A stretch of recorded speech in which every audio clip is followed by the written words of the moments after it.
अहिल्यानगरात 1,60,00,000 रुपयांचा गुंतवणूक घोटाळा, गुन्हा दाखल. महिला शिक्षिकेची फिर्याद, 15 आरोपींवर गुन्हा नोंदवला. अहिल्यानगरमध्ये तब्बल 1.5 कोटी रुपयांचा गुंतवणूक घोटाळा समोर आला आहे.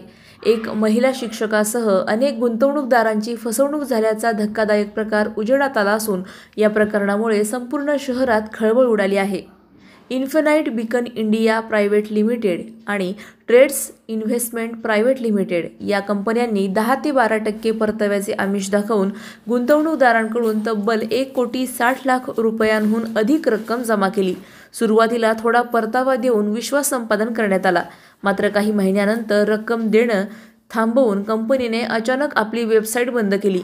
आरोपींमध्ये पुणे, सोलापूर आणि नगरातील अनेक नावाजलेले संचालक व भागीदारांचा समावेश आहे. आरोपींनी गुंतवणूकदारांचे पैसे परस्पर क्रिप्टोकरन्सीमध्ये वळवून मोठ्या प्रमाणावर आर्थिक फसवणूक केल्याचा आरोप फिर्यादीकडून करण्यात आला आहे. न्यायालयाच्या आदेशानंतर अखेर तोफखाना पोलीस ठाण्यात या प्रकरणी गुन्हा दाखल करण्यात आला आहे. अशाच बातम्यांचा आढावा घेण्यासाठी आजच आपल्या YouTube चॅनलला सबस्क्राईब करा.